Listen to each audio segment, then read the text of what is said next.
not talking. Of course. I'll ignore you, okay? So we're like... In the end, maybe we can do two or three portraits and one time with this interviewer and one time with this. Okay, great. Does everybody have what they want? Water, coffee? Oh, I'm fine, thanks. Thank you. Yes. You wanted to bring me water, but it's... What's your water over here? Maybe it's in the...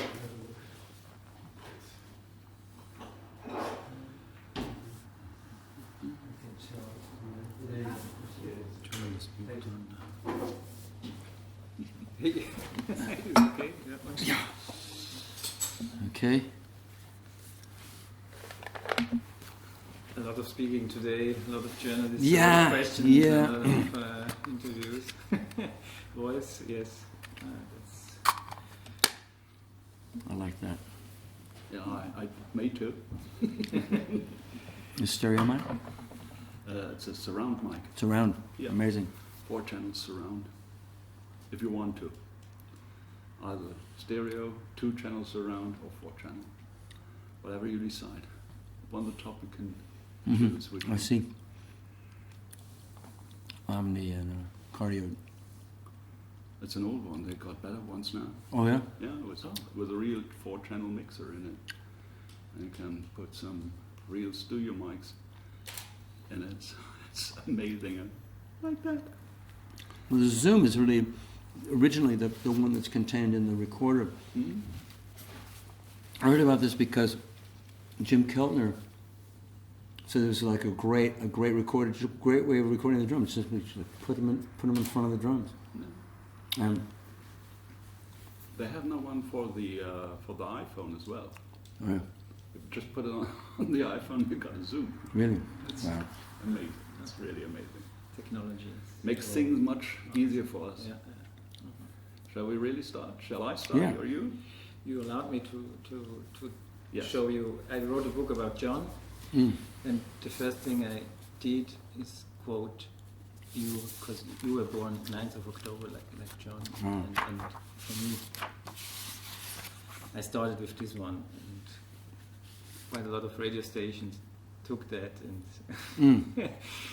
said, okay, there's a connection between the Beatles, John. Oh, it's very sweet and that you did it. I loved that reference to him in the song because, you know, we didn't say John Lennon, you said John, you know, we called him John. Everybody was John, John Paul. You know. It just worked out that way because it's a rhyme, you know.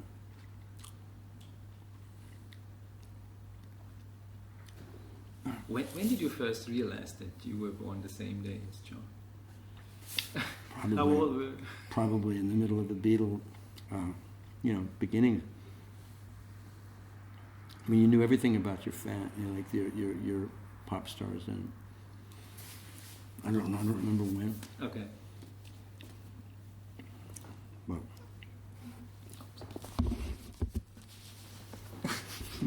you imagine like some girl coming to you saying, Yeah, one is for print, one is for radio, Yep.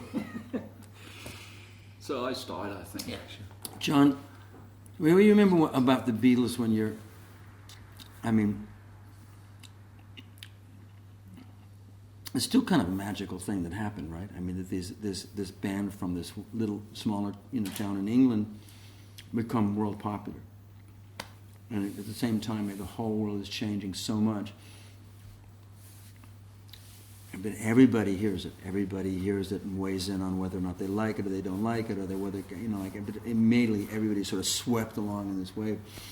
I remember this girl telling me, well, you know, you're 14 or 15 or 15 or 16, and there was a story about Paul McCartney getting lost on his way someplace and stopping at a house for directions.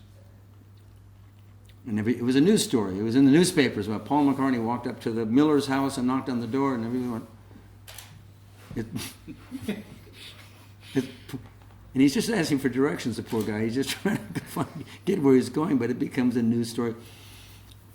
And somehow in the wake of that story, or something like that, I remember the girl that I was trying to get next to was like, said, some amazing thing. She said to me,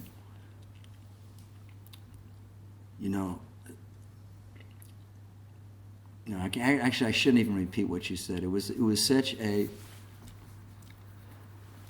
awakening of her sexuality to be like that excited about a band. And when she I'm not gonna say what she said, but it's about really wanting, just wanting John, so bad. And I thought, wow, that's that wouldn't be a bad job to have. That's like. No, but the girl that I had a crush on was like,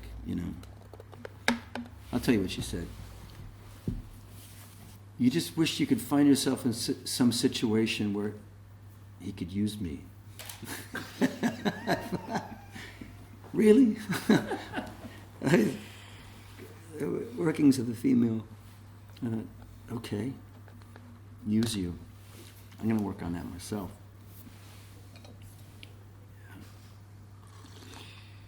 Shall we leave the Beatles now? Yeah, let's leave the Beatles. We don't want to fall into a Beatles hole. Otherwise, we would come to getting better. Is it like you, getting better all the time? Oh, well, some things are getting better, and some things are... The great thing about that song is they can't get much worse. I think it's getting better. I mean, that was really something that was discussed all the time in the 60s, were things getting better or were they getting worse?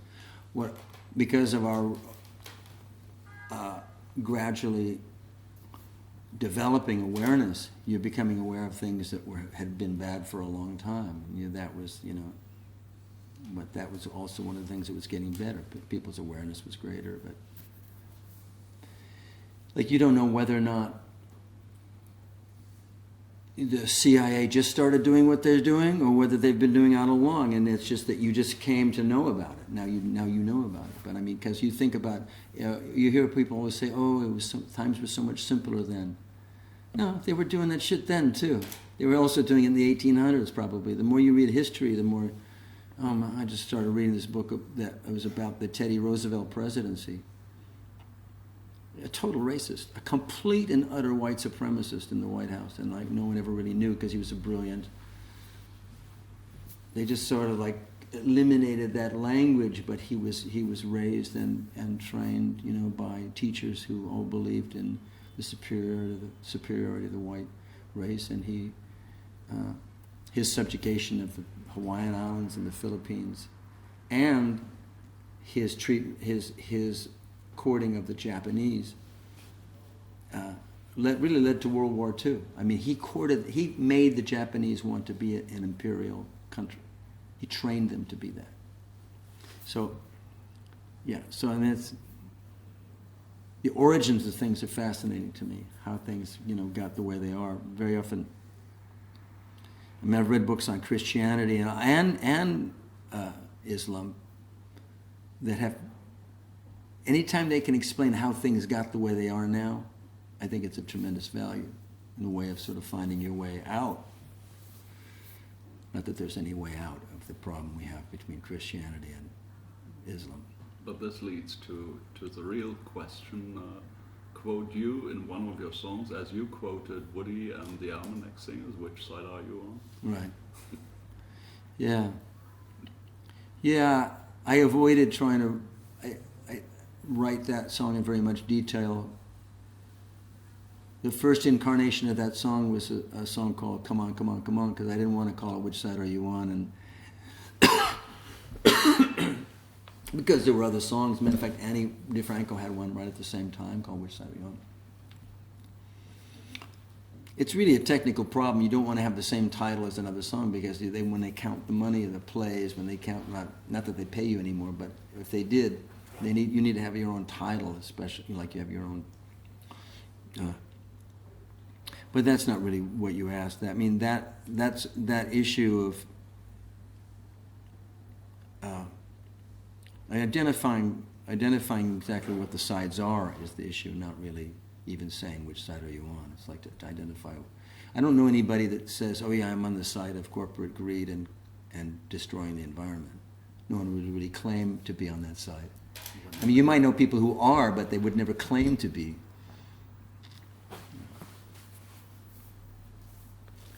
Yeah, political thing. Then in Germany, the nation Germany is exporting weapons.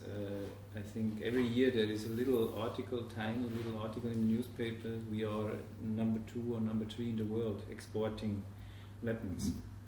And nothing happens. Germany should be careful about that. On the other hand, You think that just knowing that that you're a weapons producing country would be enough to make people want to change that? I mean, this is a very difficult thing to change, right? but it grew in the last 30 years in an enormous way in Germany. And how? Why isn't it possible where is the peace movement to slow it down, to reduce the export of weapons from Germany into the whole world? And Well, this is the problem all these countries, the United States and Britain and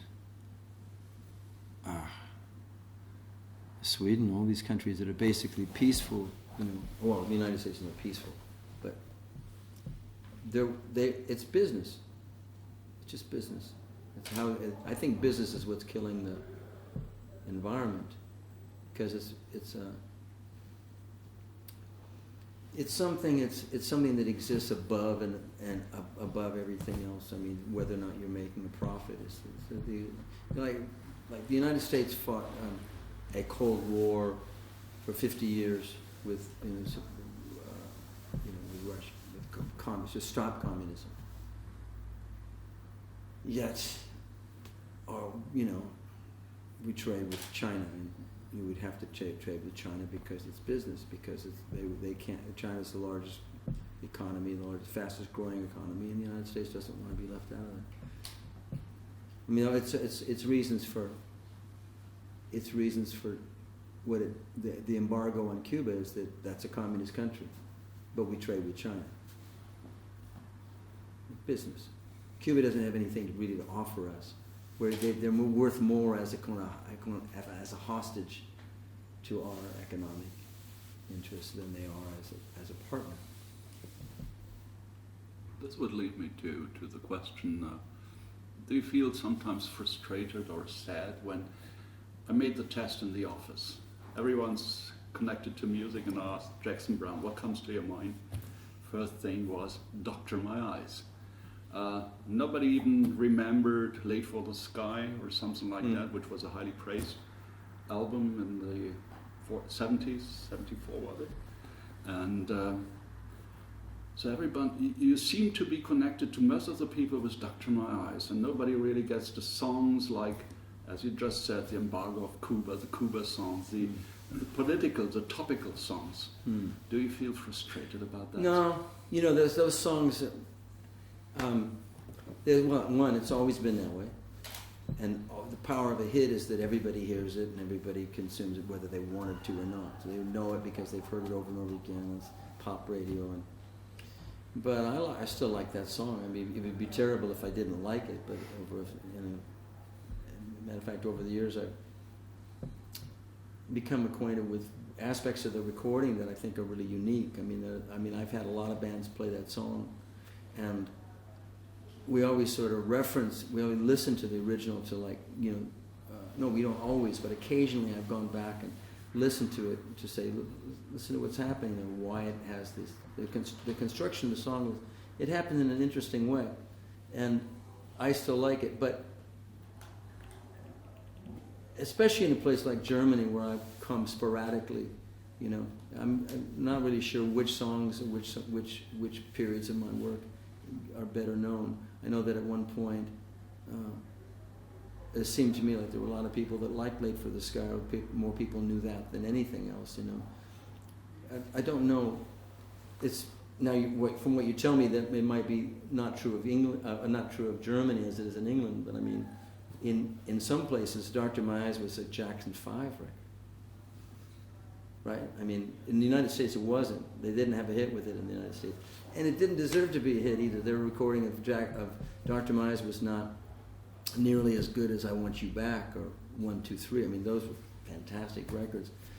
Amazing. I mean, so I had the hit of Dr. My Eyes, but it was just a kind of a freak thing because I didn't even have a band when I toured off that hit. I didn't even play the song live, so it's always been a bit of an extra thing. But as far as what you're asking is whether it bothers me or whether it's frustrating to not be known for my better songs, yeah, a little bit. Like but it's always the case with a very broad audience. Like in Spain, I'm known for Stay. That's the song that was a huge hit in Spain. So, bueno, entonces Jackson Browne, it's been 40 years since your big hit Stay. What have you been doing in the meantime? Did anyone ask you about the Nitty-Gritty Dirt Band? Oh, nobody ever asked them. I bring them up occasionally, but no, sometimes they. Would you like to change back the times, to turn it back and for one day maybe, and just be again with the Nitty-Gritty? I know those guys. They're my friends. I just ran into Jimmy Fadden in the airport, and I see Jeff Hanna when I go to Nashville, and we're good friends. Like I don't want to turn back time exactly, but a little bit of that happens when you see an old friend. I even think that I'd love to make a recording with those guys because they are really serious lovers of traditional music, and they're serious. Will the Circle Be Unbroken? Those records were very groundbreaking records in Nashville. They're very respected in Nashville, and it depends on who you're talking to.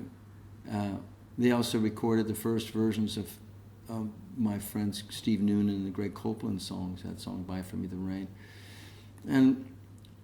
but they haven't really been a very viable band or important to rock and roll ever really. They're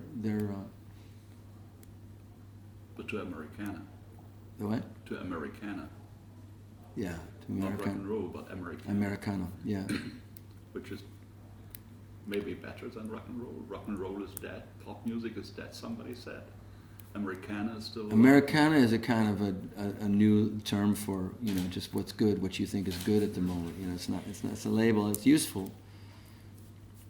But, congratulations for the prize, for the award, Free Speech Award. Thank you. That's great.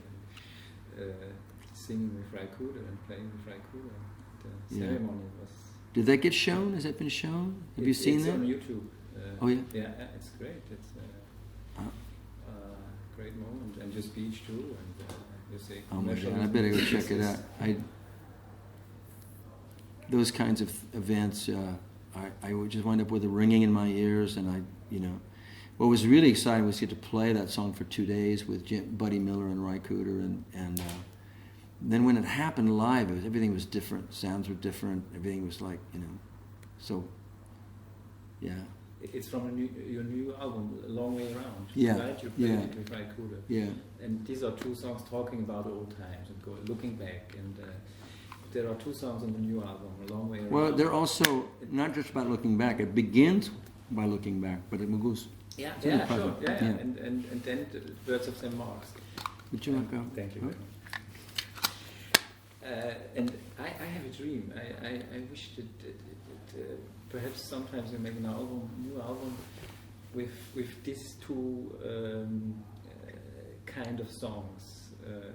You have all the old songs, Holiday Inn, and on the demos, how they are called, the old demos, Nina demos, and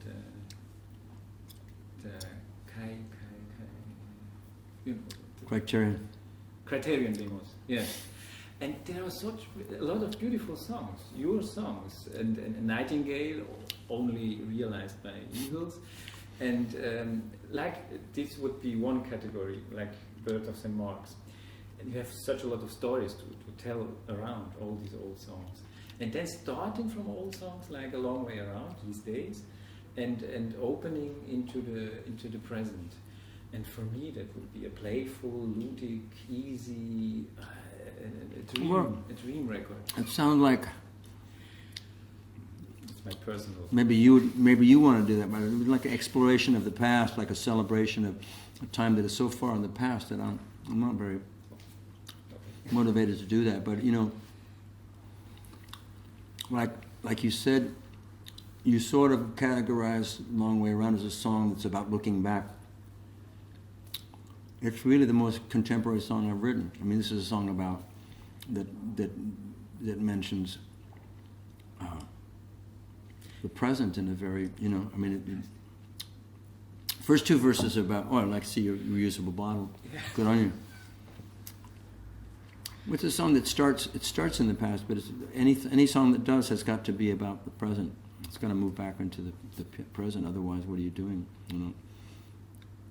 Just longing for some other time. I don't long for the past. But wouldn't you agree that if you don't be aware of the past, you can't build the future? Yeah, I would say, yeah. And lots of your songs, they start there in the past, and you look what the future could become, or would become if we do it the way we do it right now, if we don't change it that way. That's right. I mean, you have to. First, I really like the books that I've read that explain how we got. Like, for instance, I read a book about Christianity that explains that the concept of original sin wasn't invented till the 5th century after Christ. It had nothing to do with Christ. I mean, he didn't talk about the original sin. I can't even wrap my mind around the idea of like being born sinful, being born, flawed in some way, or like evil. Well, that you have to, like, until you accept this religion, then you have no chance of. I mean, it's like so odd. I'm so not a Christian, but it helped me to read about it, to know what happened, because that concept of the original sin really took place right around the time that Rome adopted Christianity. At which time, to become a Christian was a little bit like getting your realtor's license. To get a real estate license, or maybe membership in the Republican Party. That's what Christianity was. It was a way of, I like to know that, okay, things have been the way they are now since about the 5th century after Christ, and nothing has really changed much since then. Because I've always been able to say, well, I believe in the teachings of Christ, but not necessarily, not at all, what the church winds up doing with it, Not true, not completely true, because, and if you read, I read this Christopher Hitchens book about, it's titled God Is Not Great, in which he says over and over again, religion poisons everything. I'm going, I agree with you, but I'm not sure that it poisons everything. I mean, I know so many really incredibly devout Christian people who do such good in the world. I mean, the girls who sing with me, for instance, are devout Christians. They're really sweet. And I've been to their church, and when you go to the black church, and you see, well, this is a structure that they've erected around themselves to survive the incredible rigors of being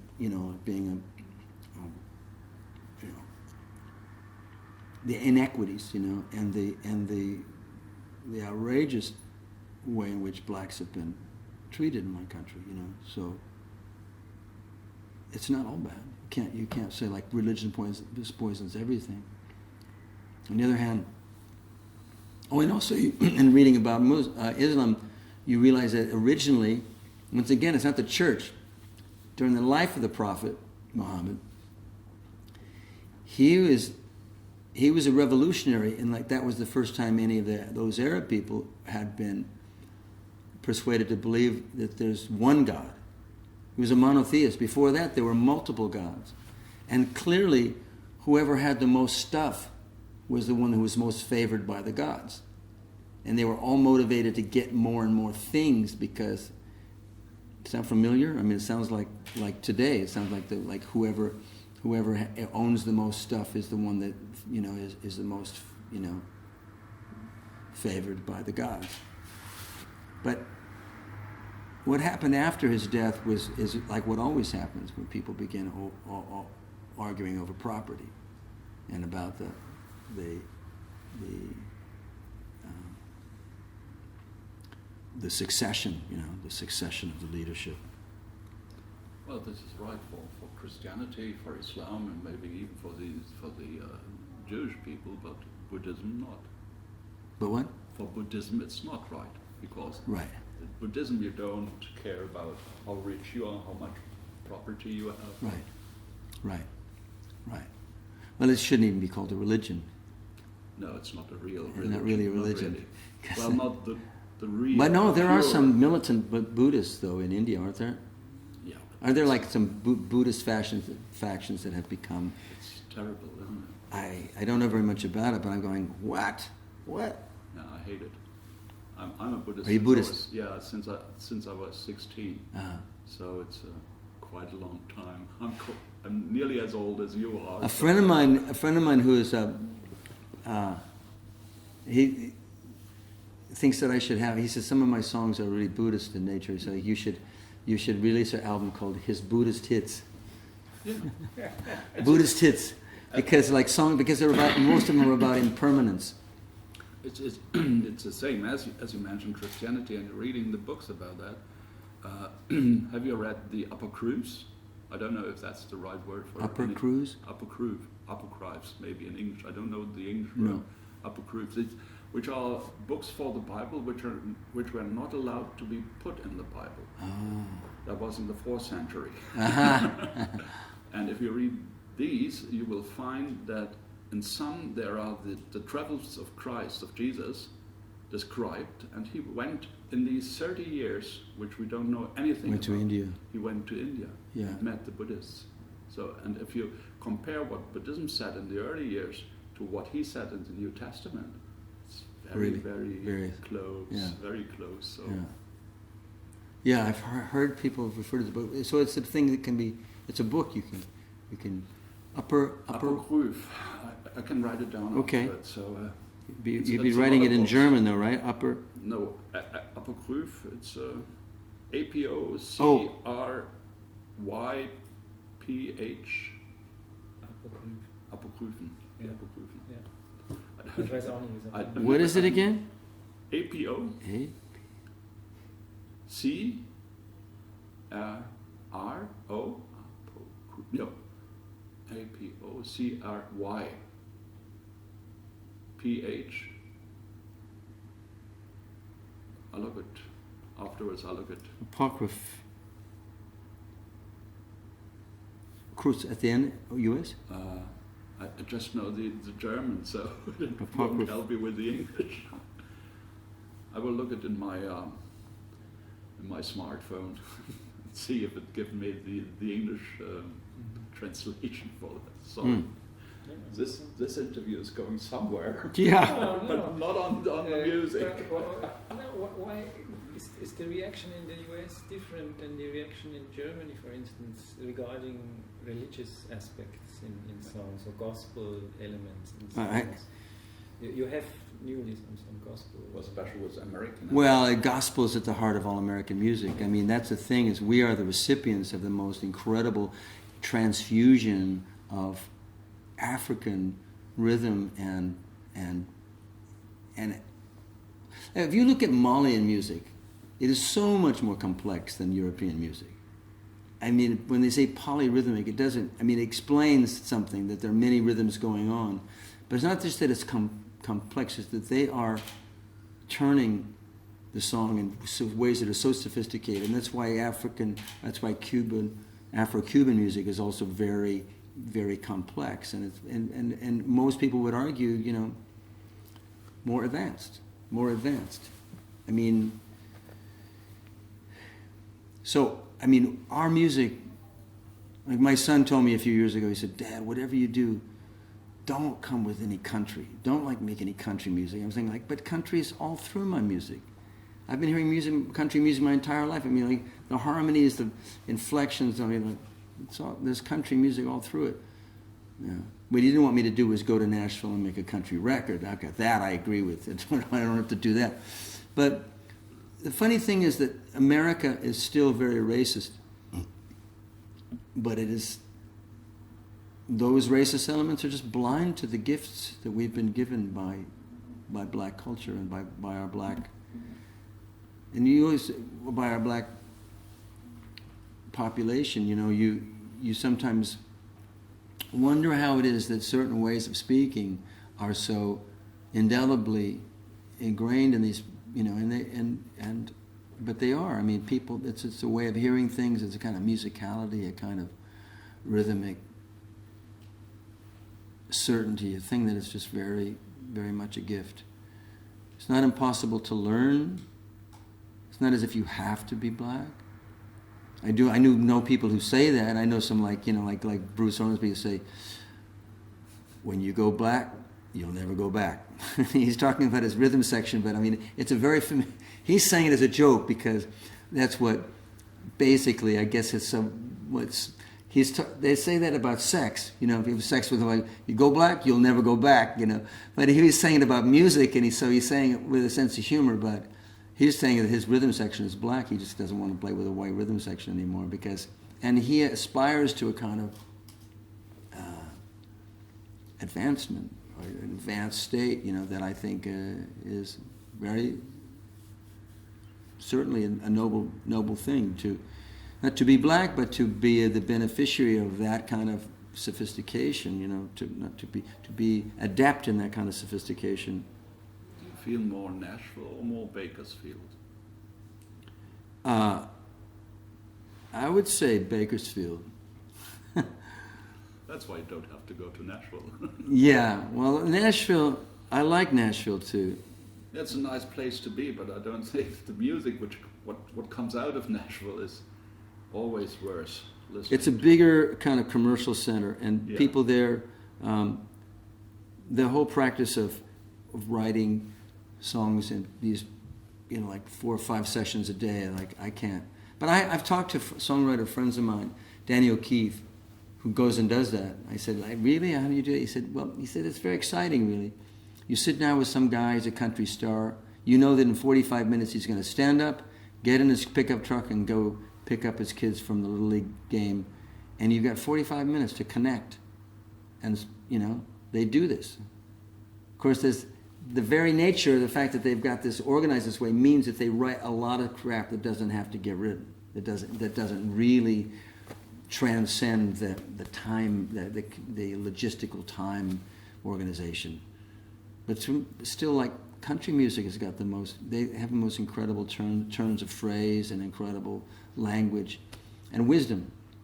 That thing where that thing they refer to as 3 chords and the truth, it's like you got to tell the truth, and that's right at the heart of country music, but the heart of black music too. And that way you've always been country, because country means to have a good story.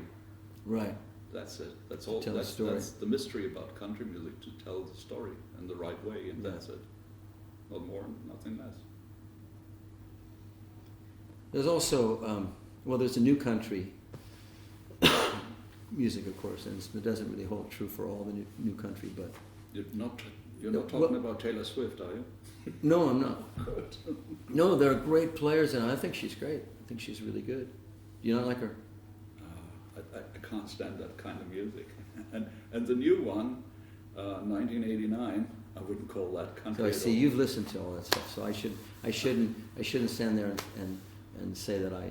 I just had my country show last night, so I have them all. I've What got do them all in What do here. you play? You play all the new stuff. What did I play? I played Neil Young. Oh, that's right. He just made a record in Nashville with Jack White. Storytone. I played Storytone. Bella Fleck and Abigail Washburn. Oh, Wonderful fantastic. record. Who grew up in China? Yeah. That's some of the Chinese country music. It's great, and if you listen to that record, it's really a mixture. He's playing the jazzy style sometimes, and she's coming from the blues into China and going to Ireland. It's something. It's very eclectic. Across the world. Yeah. It's outstanding. And Catherine McClellan, it's a Canadian singer-songwriter. She did a record called The Raven's Son. The Raven's Son. The Raven's Son, like this. The raven and the sun. I see. Yeah. Connected somehow. Cool. No, it was good. I was waiting for the interview, otherwise I couldn't play your record. I want the interview with the record. Hey, do you like Lucinda? Lucinda Williams. Very Yeah. much. This new record is I just did last show. so already. stunning. Not this, before that. Yeah. And the tribute on your tribute album. Yeah, she did The Pretender, The which is Pretender just, I mean, I was wonderful. so, Yeah, I love Lucinda.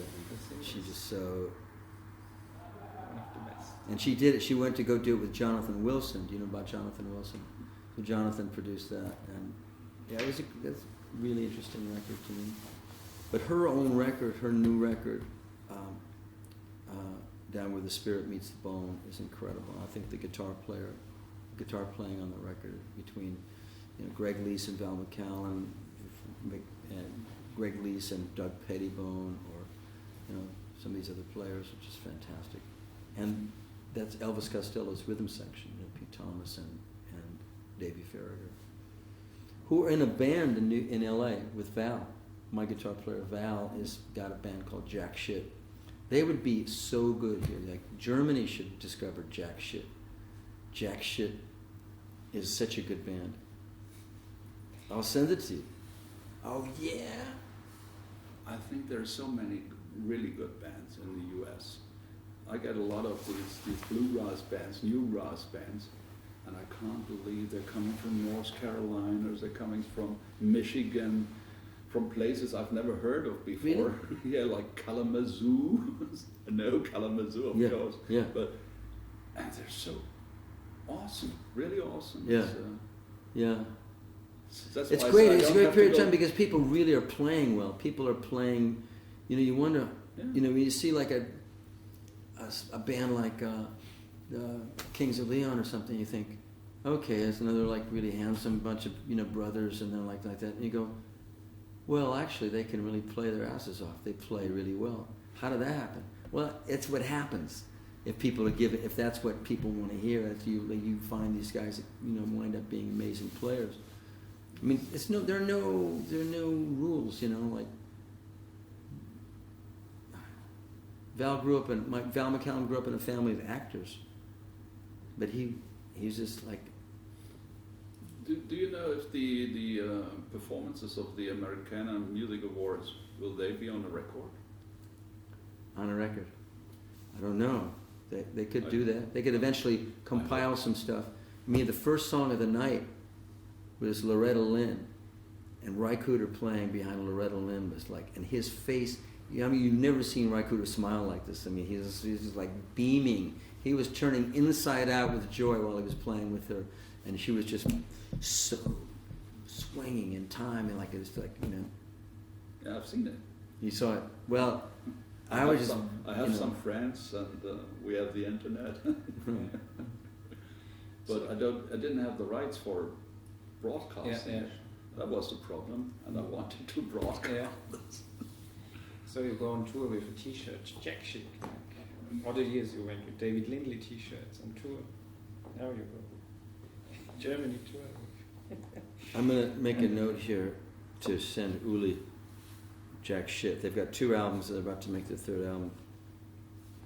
They could have picked a name that would have been a little bit easier to get played on the radio. Jack Shit.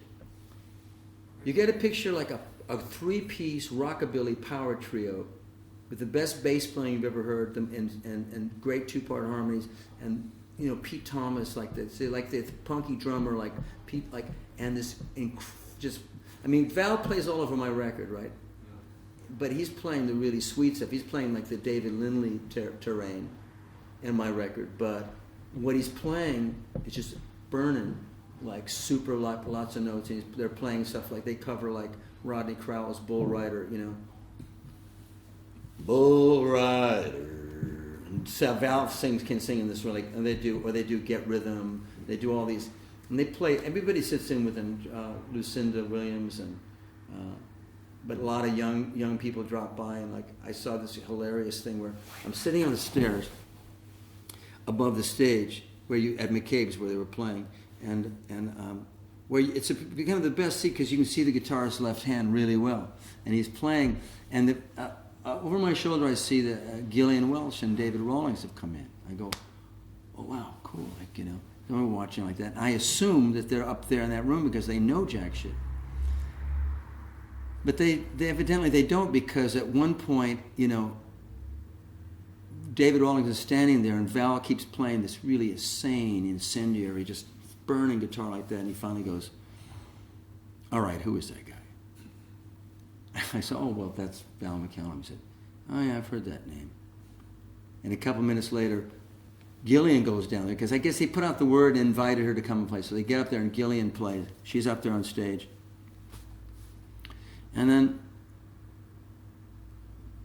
at some point, someone says, "Oh, yeah, well, Dave ought to, play." And so they get Dave on stage, and he doesn't want to play anything but a Telecaster, so he takes Val's Telecaster, and they go like that, and they're playing and after a while, David's playing for a while, and finally Val, and then I'm on stage, and Val looked at me and said, "Who is that guy?" And this all happens on stage in front of some people in the middle of playing songs. That's the kind of atmosphere that's been happening in LA a lot. These guys show up at someone's house, and everybody's trades songs and plays each other's songs. And it turns out that Dave Rawlings knows the lyrics to every Bob Dylan song. It doesn't matter. I mean, that's something.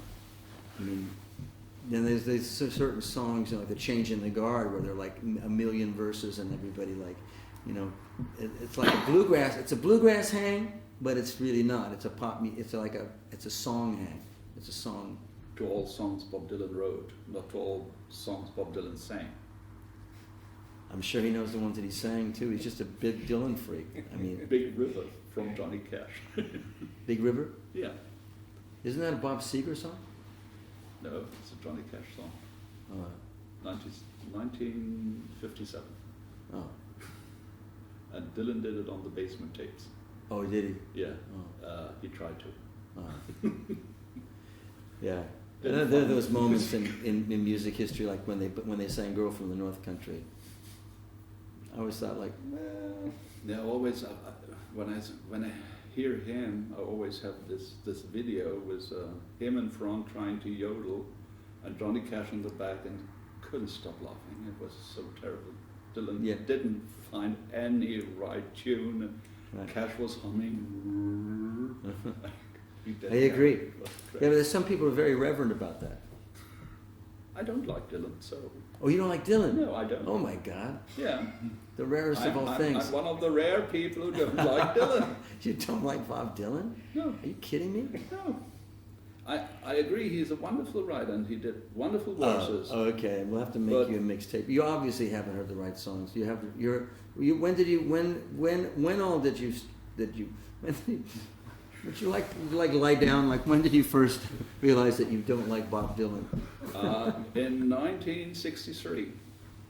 Oh, really? When he did a song, I think it was Masters of War, and he wrote, it was composed by Bob Dylan, but it was done by Brendan Behan, and I hated that. Brendan Behan wrote Masters of War? The music. The music. And Dylan said he composed it. And that's where I started to hate Dylan. No. Okay, let me just explain one thing. In folk music, I know. it's all theft. It's all borrowing and taking, and if it's what you can get away with. It's what you can get away with. Now, that's the first time I ever heard that he didn't write the music, but I'm not surprised, since the melody to Song for Woody is a Woody Guthrie song about that fire, the massacre of, it's about a fire in which they killed a bunch of Unionists by setting fire to their meeting hall.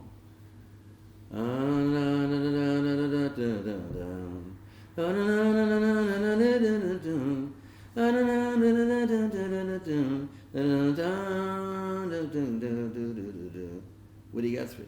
And he didn't credit Woody Guthrie when he wrote a song for Woody by Bob Dylan. Who cares? What's the point? It's like, I did at that time. So Masters of I War. was young. I think it was Masters of War. But I happen to think put me on that early Bob Dylan stuff that has all the it was a Patriot game. Patriot game. Patriot game. That was Brendan Behan. That's God on My Side. Patriot game was taken from God on My Side. God on My Side. Not Masters of War. That's the one. Yeah. Yeah. My name, it is nothing. That's it. Right. But it wasn't. It was really very much. I'm a fan of Brendan Behan. I love his It writings. was a version, but he said he wrote it. I He see. said That's he the wrote. problem. And that was my problem. Okay, well. I agree, he's a wonderful writer. But he's Get over it! Bob Dylan, No, he's a much wonderful more... writer, but he's a very bad musician. He can't sing at all. Oh my God. What happens when people are taking... You never meet anybody who thinks he's a bad singer. Or I'm going to have to send you some stuff of Bob Dylan singing. He sings the shit out of... I've got everything from him at home. How about Ballad in Plain D? Or Spanish Harlem, is it? Everything. I have really every record, even the bootlegs. What are That's you, a why I hate masochist with a Schadenfreude or something? Like you have every one of his records, but you hate his singing. Yeah. What are we supposed to make of this? Not I hate it. It's too much. I don't like him as a singer. I don't like him as a musician. I think he's a wonderful writer, one of the best writers in pop music, or I call it pop music because it's popular music. But I can't stand his singing. And in concert, you sometimes stand there, you need hours to get what song is he singing. Well, yeah, you're talking about Bob Dylan now. Yeah, but... No, I know. Terrible. I know. Terrible. Normally the people who have that opinion are people who love his early work. Yes, Not people who always like held a grudge because he lifted a Brendan Behan. Yeah. No, I've been in his concerts. I went to go see my friend Mark Cohen open for Bob Dylan, and I'm sitting there with John Leventhal. I'm going, oh man, I just wish you'd sing the melody. And John's going, Jackson, Deep in my let heart. go of that. It's not going to happen, Jackson. He's not going to do that. You should just let that go. Enjoy the moment. Don't wish that it was like... Well, deep in my heart, I'm a folky and a roots musician, so...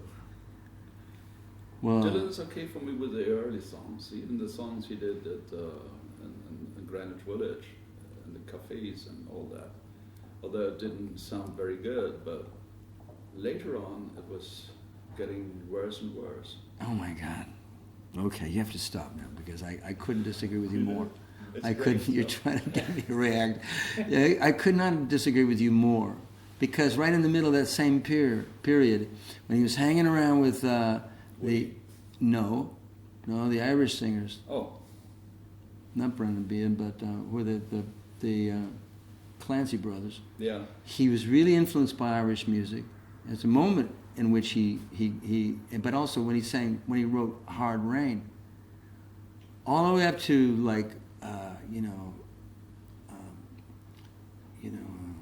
It's All Right, Mom. That's like you can't name another singer that was as powerful or as influential and who sounded and sang better. He made up what everybody else is trying to do now, and they're not gonna be able to do it again. It can't happen again. Not only can he not do it again, but no one can do that again. I mean, at their very best, they're just, like you take a Jack White who's like really good, but he's really recycling a lot of blues, and he'd be the first guy to tell you, But no one made up the new shit that Bob Dylan made up I since. agree with you. Totally. I agree with you. But actually, at home, I prefer to listen to Jackson Browne. Oh God, no, that's the final. Not only do So make something. not only out do of you that. hate Dylan, but you like me. That's really a problem. That's really a big problem. Well, hate is too much. Anyway. You want to stop it?